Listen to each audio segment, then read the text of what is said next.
रामं निशाचरविनाशहरं नमामि वैदेही सहितं सुरद्रुमतले हैमे महामण्डपे मध्ये पुष्पकमासने मणिमये वीरासने सुस्थितम् अग्रे वाचयति प्रपञ्चमसुषे तत्त्वं मणिभ्यः परं व्याख्यान्तं गणदादिभिः परिवृतं रामं भजे श्यामळम्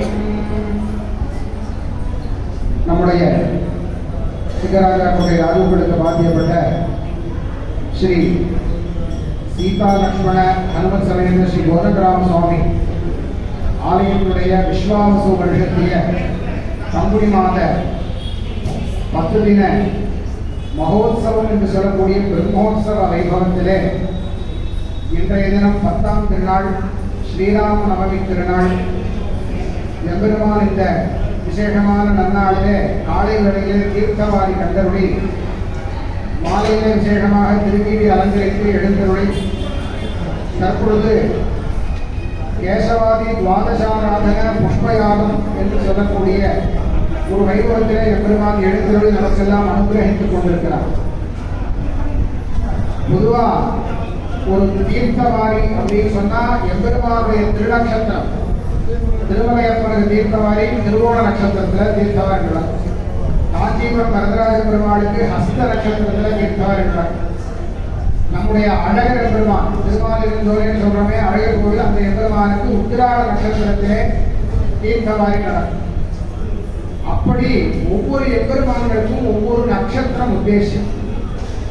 அதுபோல நம்முடைய ராமபிரான் அவன் பிறந்த நட்சத்திரமாக கருதக்கூடிய புனர்வசு நட்சத்திரம், புனர்பூச நட்சத்திரத்திலே கலாமாத்திரம் பவதின்னு சொல்லுவார். புனர்வசு நட்சத்திரம் காலை வேளையிலே சூரிய உதயத்திலே அரை வினாடி இருந்தாலும் கூட அன்றைய தினம்தான் ஸ்ரீராம நவமி, அன்றைய தினம்தான் தீர்த்தவாரி கொண்டாடும். நேற்றைய தினம் முழுக்க புனர்பூச நட்சத்திரம் இருக்கு, இன்றைய தினம் காலத்தால ஒரு அரை வினாடி தானே இருக்கு, அதனால புனர்பூச நட்சத்திரம் இல்லைன்னு கருதக்கூடாது. அரை வினாடி கலாமாத்திரம்னு பேர். கலாமாத்திரம்னா அரை வினாடிக்கு கம்மியானதுன்னு அர்த்தம். அந்த அளவு நேரம் சூரிய உதய காலத்திலே புனர்பூச நட்சத்திரம் இருந்தால் அன்றுதான் தீர்த்தவாரி பெருமானுக்கு கண்டறிய வேண்டும். பெருமாளுக்கு ஜென்மதினம் திருநட்சத்திர நன்னாள் அன்றுதான் அப்படின்னு ஆகம சாஸ்திரங்கள்லாம் சொல்றோம். அப்படிப்பட்ட நிர்ணயத்தோடு நம்முடைய ஆலயத்திலே விசேஷமாக இது நாள் வரை பிரம்மோற்சவம் கொண்டாடப்பட்டு புனர்வசு நட்சத்திரத்திலே தீர்த்தவாரி நடைபெற்று அதனுடைய நிறைவாக இன்றைய தினம் 10ஆம் திருநாள் இந்த புஷ்பயாக வைபவம் அப்படின்னு ஒரு வைபவம் பண்றோம். எதற்காக இந்த புஷ்பயாகம் அப்படின்னா பிரம்மோற்சவத்துல பல பல விசேஷங்கள் உண்டு. இந்த 10 நாள் உற்சவத்துல காலையில ஹோமம், சாயந்தர ஹோமம், சக்கரத்தாழ்வார் திருவீதிகளிலே எழுந்தருளி ஒவ்வொரு நாளுக்கும் விசேஷமான பலி திரவியங்களாலே வீதிகளிலே இருக்கக்கூடிய தேவதைகளுக்கு பலியிட வேண்டும். எதற்காக தேவதைகள் அப்படின்னு சொன்னா இந்த உற்சவத்தை சீரம் சிறப்புமாக எந்த விதமான தங்கு தடையும் இல்லாமல் அந்த தேவதைகள் தான் அவரை நடத்தி கொடுக்கிறார். முதல் நாள் உற்சவத்துக்கு வந்துடுறவர்களுக்கு தெரியும், வேதிக்காரர்கள் வாத்தியங்களை வச்சுட்டு கொடிமரத்துக்கு முன்னாடி ஒரு பூஜை ஒன்று பண்ணிடும். நான் வாத்தியங்கள் தாளங்கள் ராகங்கள் சொல்ல சொல்ல வாத்தியக்காரர்கள் அந்த ராகங்களையும் தாளங்களையும் வாசித்திருப்பார்கள். அது என்னன்னு கேட்டாங்க, இந்திரன் அக்னி யமன் நிறுத்தி வருணன் வாயு சோமன் ஈசானன் உமத உமதாக்கியம் புகரீகன் வாமனன் சக்குசக்கரன் சர்வநேத்திரன் சுமுகன் சுப்பதேவிதன் மாதவன் வெட்டிகற்பன் அனந்த கருட விஸ்வசேனன் பிரம்மா ருத்ரன் அண்டஜம் சேதஜம் ஜராயுதம் அப்படின்னு சொல்லக்கூடிய எந்தெந்த வகையான ஜீவராசிகளாக இருந்தால் அந்த ஜீவராசிகள் அனைத்தும் தேவலோகத்தில் இருக்கிறவாலும் சரி, ரிஷிலோகத்தில் இருக்கிறவாலும் சரி, வீரர்களுடைய லோகத்தில் இருக்கிறவாலும் சரி, அவ எல்லாரையும் இந்த பிரம்மோற்சவத்திற்கு வரவழைத்து இந்த மாதிரி ராமபிரான் இந்த சிங்கராஜா கோட்டை நகரத்திலே ராஜபாளையம் நகரத்திலே விசேஷமாக பிரம்மோற்சவம் 10 திருநாட்கள் கண்டுள்ள போல இந்த பிரம்மோற்சவத்தை பொதுமக்களுக்கு எந்த விதமான இடையூறும் இல்லாமல் அவனுடைய உற்சவம் எந்த விதமான தடையும் இல்லாமல் நடைபெற்று நீங்கள் நடத்தி கொடுக்க வேண்டும் அப்படின்னு அந்த தேவதைகளிடத்திலே பிரார்த்தனை செய்து அந்த தேவதைகளை எல்லாம் வரவழைத்து வீதிகளிலேயும் ஆலயங்களிலேயும் அவரவருக்கான ஸ்தானங்கள் ஆகமங்களிலே சொல்லப்பட்டுள்ளது. அந்தந்த ஸ்தானங்களிலே அவர்களை எழுந்துள்ளபடி பூஜைகள் செய்யப்பட்டு அவர்களுக்கு உண்டான விசேஷ பலி திரவியங்களாலே பலியிடப்படுகிறது. சக்கரத்தாழ்வார் குட்டி புலங்கு எழுந்துள்ளி டெய்லி காலையிலையும் சாயந்தரம் பரிசாக்கு. இதெல்லாம் ஒரு பிரம்மோற்சவத்தில் ரெகுலராக நடக்கக்கூடிய. அதை தாண்டி விசேஷமான பூஜைகள் ஒவ்வொரு நாளும் சில நாட்கள் நடக்கும். 6ஆம் திருநாள் சூர்ணாபிஷேகம் அப்படின்னு ஒரு வைபவம் நடக்கும். பெருமாள் தாயாரோடு ஒன்றாக இணைந்த நாள் சூர்ணாபிஷேகம். அந்த சூர்ணம் சொல்லக்கூடிய மஞ்சள் பொடியில மகாலட்சுமி ஆவாகம் பண்ணி அந்த மஞ்சள் பொடியை பெருமாள் மீது அபிஷேகம் பண்ணும். அந்த சூர்ணத்தை யார் தெரிவிக்கிறார்களோ, யார் அவர்களுடைய குழந்தைகளுக்கோ நண்பர்களுக்கோ கொடுக்கிறார்களோ, அதை யார் தரிசிக்கிறார்களோ அவர்கள் எல்லாருக்கும் லோக கல்யாணார்த்தம் சொல்ற கல்யாணம்னா மங்களம் அர்த்தம்னு கல்யாண உற்சவத்தில் சொன்னேன். அவர்களுக்கு எல்லா விதமான மங்களங்களும் உண்டாகும். சூழ்நாள் பொதுவாக மங்களகரமான விஷயம் அப்படின்னா உடனே முதல்ல மஞ்சள் பொடி தான் லிஸ்ட். அது மாதிரி மஞ்சள் பொடிங்கிறது மங்களகரமான விஷயம். அது மகாலட்சுமிக்கு உகந்தது. அந்த மஞ்சள் பொடியை பெருமாளுக்கு அபிஷேகம் பண்ணி அந்த மஞ்சள் பொடியை யாரெல்லாம் தரிக்கிறார்களோ அவர்களுக்கெல்லாம் எல்லா விதமான மங்களங்களும் உண்டாகும் அப்படிங்கிறதுக்காக இந்த 6ஆம் திருநாள் சூர்ணாபிஷேகம் கொண்டாடும். அடுத்தபடியாக 8ஆம் திருநாள் தொட்டி திருமஞ்சனம், தொட்டி உற்சவம்னு சொல்லுவாங்க. நம்முடைய அழகர் கோவில்ல பெருமாள் நூறுகங்கை ஐப்பசி மாசம் எழுந்தருளி நூறுகங்கையில தொட்டி திருமஞ்சனம் உண்டு. தொட்டி திருமஞ்சனம், தொட்டி உற்சவம்னு சொல்லுவாங்க. அந்த நூறுகங்கையில பெருமாள் எழுந்தருள் பண்ணிடுவா. அந்த நூறுகங்கையானது பெருமாள் மேல பட்டு அது கீழே விடும். அது பக்தர்களுக்கெல்லாம் பிரசாதமாக வழங்கப்படும். அதை எல்லாரும் குடிக்கலாம். அதுபோல ஆகமங்கள் என்ன சொல்றதுன்னு சொன்னா, எந்த பிரம்மோற்சவம் பண்ணினாலும் 8ஆம் திருநாள் இந்த உற்சவ தீர்த்த தடாகம், அதாவது குளத்திற்கு புஷ்கரணிக்கு அருகே எழுந்தருளை பண்ணி கொண்டு போய் இந்த பெருமாளை அந்த புஷ்கரணி தீர்த்தத்திலே திருமுழுக்காட்டி, அதாவது முக்கி பெருமாளை எழுந்தருளை பண்ண வேண்டும் அப்படின்னு சொல்லி. எதுக்காக இதை சொன்னா, இந்த 8 நாட்கள் 10 நாட்களும் பெருமாளுக்கு நிறைய மாலைகள், நிறைய நகைகள், அந்த அலங்காரங்கள் எல்லாம் செய்யும். வீட்டில் பெண்கள் சாதாரணமாக தோடு ஒரு சின்ன செயின் போட்டுட்டு தான் ரொம்ப சௌரியமா இருக்கும். இதே ஒரு கல்யாணத்துக்கோ வேற ஏதோ ஃபங்க்ஷனுக்கு போறதா பெரிய பெரிய நகைகள், கட்டவளை செயின், அட்டிகை, இடுப்புல ஒட்டியாரத்துலாம் தெரிஞ்சுட்டு போறோம். அதோடய வாழ்நாள் முழுக்க இருக்க முடியுமா? முடியாது. வீட்டில் வந்தோன்னு அதெல்லாம் கட்டி வச்சாச்சுன்னா என்ன இருக்கு, அப்பாடா இல்லையா? தங்க நகை தான் இருந்தாலும் கூட அதெல்லாம் கட்டி வச்சாதான் இருக்க முடியாது. அதுபோல எம்பெருமானுக்கு இந்த நகைகளும் இந்த மாலைகளும் திருமேனிக்கு ஒரு சில சிரமங்களை கொடுக்கும். அந்த சிரமங்களெல்லாம் நிவர்த்தியாக பெருமாளை அந்த புஷ்கரணியை திருமுன் காட்டி பின்பு ஆலயத்துக்கு எடுத்துடப்படும். ஒருவேளை புஷ்கரணி இல்லைன்னா என்ன பண்றது அப்படின்னு கேட்டாங்க. ஒரு கடாகம், கடாகம்னா அண்டாங்க, அண்டாக்கு கடாகம்னு பேர் சொல்றது.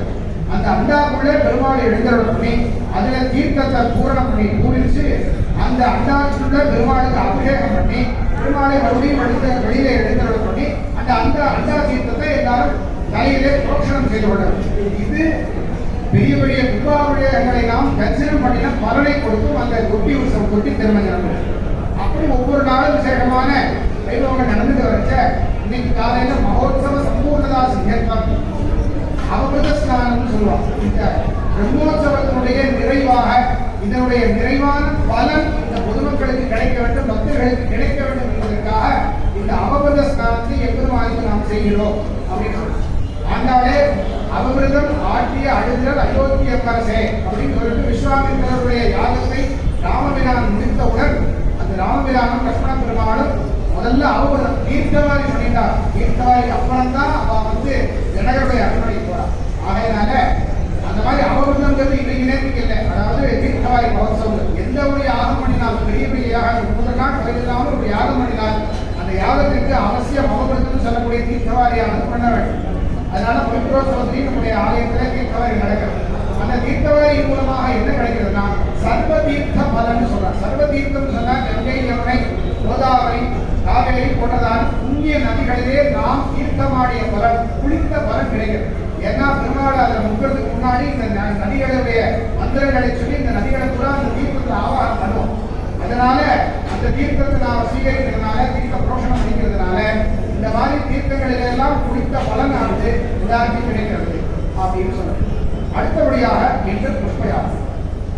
புஷ்பயாகத்திற்கு அங்கமாக துவாதச ஆராதனம் 12 முறை எம்பெருமானுக்கு திருவாராதனம் பூஜை பண்ணுவோம். அந்த 12 முறை ஓம் நமோ பகவதே வாசுதேவாய என்று சொல்லக்கூடிய எம்பெருமானுடைய துவாதசாட்சரம் 12 விதமான அக்ஷரங்களுக்காக ஒவ்வொரு முறை பூஜை பண்ணி ஒவ்வொரு நைவேத்தியங்கள் பண்ணி ஒவ்வொரு முறையும் தீபாராதனை நடக்கும். இந்த துவாதசாராதனை முடிந்தவுடன் கடைசி ஆராதனத்திலே இங்கு புஷ்ப மண்டலம்னு சொல்வார். யாகசாலையில சக்கராப்த மண்டலம்னு போட்டிருப்பார். இந்த சக்கராப்த மண்டலமே இந்த புஷ்ப மண்டலமாக மாறி இந்த 5 விதமான வர்ணங்களாலே புஷ்பங்களாலே 5 விதமான வர்ணங்களாலான புஷ்ப புஷ்பங்களை புகுந்து மண்டலத்தை கொள்ள வேண்டும் சொல்லி ஆகமம் எல்லாம் சொல்லும். அந்த மாதிரியான புஷ்பங்களாலே மண்டலம் போட்டு அந்த மண்டலத்திலே பரமதாமாவஸ்தனான அதாவது வைகுண்ட லோகத்திலே எழுந்திருக்கக்கூடிய எம்பெருமானை அதனுடைய நடுவிலே ஆவாகனம் பண்ணி வாசுதேவ சக்கர பிரத்யும்ன அனைவரும் சொல்லக்கூடிய வியூகலோகத்தில் இருக்கக்கூடிய எம்பெருமானை ஆவாகனம் செய்து கேசவாதி 12 மூர்த்திகளை யுகமூர்த்திகளாக ஆவாகனம் செய்து அப்படி என்னென்னலாம் பெருமாளுடைய நிர்வாகங்கள் வரம் யுகம் யுகம் அந்தரியாம் என்று சொல்லப்படக்கூடிய 4 நிலைகளிலும் இருக்கக்கூடிய எம்பெருமானை இந்த மண்டலத்திலே பூஜை செய்து 5வது நிலை அர்ச்சாவதார். இந்த 4 நிலைகளும் இந்த மண்டலத்திலே பூஜை செய்யப்பட்டு இந்த 4 நிலையும் ஒரு சேரக்கூடிய இடம் இது அர்ச்சாவதாரம் சொல்லக்கூடிய எம்பெருமானுடைய திருவுருவ திருமை. இந்த 4 நிலைகளையும் நாம் வந்து சேர்க்க முடியாது. பரம்பு சொல்லக்கூடிய பரம்பதத்தில் இருக்கக்கூடிய எம்பெருமான் இந்த பதியை நாம் சேர்க்க முடியாது. வியூகம்னு சொல்லக்கூடிய ஈராப்பிநாதன் திருப்பார்களிலே படிக்கொண்டிருக்கக்கூடிய எம்பெருமானை நாம் சேர்க்க முடியாது. யுகம்னு சொல்லக்கூடிய ராமாவதாரம் கிருஷ்ணாவதாரம் பண்ணின அவதாரங்கள் அவது செய்த காலத்திலே நாம் இல்லை, அதெல்லாம் சேர்க்க முடியாது. அந்தரியாமின்னு சொல்றோம். அந்தரியாமின்னா மனதிலே எம்பெருமானை காணுது. மனதிலே எம்பெருமானை எப்போ எந்த நேரமும் பார்த்துட்டே இருக்கோம். ஏதோ வேலையில் இருக்கிற நேரம் வேலையில தான் கான்சன்ட்ரேஷன் தவிர சதா சர்வகாலம் எம்பெருமானை மனதிலே நினைக்க முடியாது. ஆனா யோகிகளும் ரிஷிகளும் என்ன சொல்றாங்கன்னா சதா சர்வகாலமும் எம்பெருமானை மனதிலே தியானிக்க வேண்டும் சொல்றான். தெரிந்தெழுதி வாசித்து பூசித்து வணங்கி வழிபட்டும் பூசித்தும் போக்கினேன் போதும் ஆழ்வார் சொல்றார். என்னுடைய எழுத்து எண்ணம் படிப்பு பூஜை எல்லாமே எல்லா நேரங்களிலும் எம்பெருமானை பற்றின்னு ஆழ்வார் சொல்றார். அதனால அப்படிதான் இருக்கணும். அந்த மாதிரி மனதிலையும் எம்பெருமானை சதா சர்வகாலம் சேமிக்க முடியல. அர்ச்சாவதாரத்தை எப்ப வந்தாலும் சேமிக்கலாம். எந்த நேரம் வந்தாலும் மத்தியானம் 1 மணிலிருந்து சாயந்தரம் 4 மணி வரைக்கும் சேமிக்க முடியாது. அந்த ஒரு நேரத்தை தாண்டி யார் வந்தாலும் இவன் பாவம் பண்ணினவனா புண்ணியம் பண்ணினவனா இவன் யாருங்கிறதெல்லாம் எதற்கமான வேதமும் இல்லாமல் யார் வந்தாலும் பெருமாள் கண்ணார கண்டு கொண்டு அனுகிரகம் செய்து காட்சி கொடுக்கும் வகையிலே எழுந்திருக்கக்கூடிய எம்பெருமான் அர்ச்சாவதாரத்தை. அதனால அந்த 4 புஷ்பங்களை 4 நிலைகளையும் இந்த மண்டலத்திலே பூஜை பண்ணி இந்த புஷ்பத்தை எம்பெருமானுக்கு அபிஷேகம் பண்ணி அர்ச்சாவதாரத்திலே சம்யோஜனம் அதாவது சேர்த்து தருவது. இந்த 4 நிலைகளிலும் பெருமானை சேர்த்தால் என்ன பலன் கிடைக்குமோ அந்த பலனை புஷ்பயாகத்திலே எம்பெருமானை சேமித்தால் நமக்கு கிடைக்கும் அப்படிங்கிறார். இந்த புஷ்பயாகத்தினால மேற்கொண்டு என்ன பலன் கேட்டா பிரம்மோற்சவத்தில் முதல் நாள் வந்தவன் 2ஆம் நாள் வரமாட்டான், 2ஆம் நாள் வந்தவன் 3ஆம் நாள் வரமாட்டான். இப்படி 10 நாளுக்கு ஒவ்வொருத்தர் இது எங்க திருவிழா இது உங்க திருவிழா இல்லையா அப்படிதான் கணக்கு. இந்த புஷ்பயாகத்திலே யார் ஒருவர் கலந்து கொள்கிறார்களோ வேலை அவள் தன்னுடைய எண்ணத்தினால வராமல் இல்லைன்னாலும் தன்னுடைய வேலையினுடைய காரணத்தினாலே அவளால் வர முடியாமல் இருந்திருக்கலாம் இல்லையா.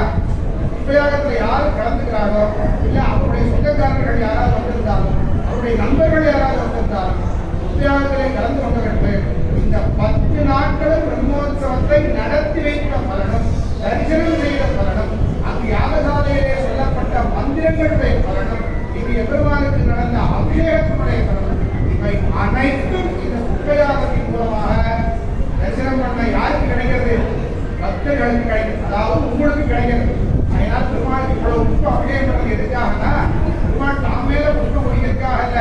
கருணாமூர்த்தியான பெருமாள் அந்த புஷ்பத்தை உங்களுக்கெல்லாம் கொடுத்து உங்களுக்கெல்லாம் எல்லா விதமான அனுகிரகத்தையும் பண்ண வேண்டும். பிரம்மோற்சவத்தினுடைய முழுமையான பலனை பெற வேண்டும். அப்படிங்கிறதுக்காகத்தான் ஸ்ரீபாந்தராத்திர பகவத்சாஸ்திரம் சொல்லக்கூடிய ஆகமத்திலே இந்த புஷ்பயாக வந்து ரொம்ப விசேஷமா சொல்றாரு. அதனால அந்த மாதிரி நீ நடந்துட்டு இருக்கிறதெல்லாம் யாருக்கும் கவனிச்சாதான் என்னென்ன யாகசாலையில் என்ன பண்றோம், யாகசாலையில என்ன பண்றது, என்ன பூஜை பண்றோம் அப்படிங்கிறதெல்லாம் மேலோட்டமாக பார்த்தா தெரியாது. ரொம்ப கூர்ந்து கவனிச்சாதான் என்னென்ன பலிப்பிரசாதம் ஒவ்வொரு நாளும் பலிப்பிரசாதம் பலி மேடையை எல்லாரும் கவனிச்சேன்னா ஒவ்வொரு பிரசாதம் தனித்தனியாக அப்படின்னே இருக்கும். அது மாதிரி ஆகமத்தில் என்னென்ன சொல்லப்பட்டிருக்கோ அந்த ஏற்ற எல்லாத்தையும்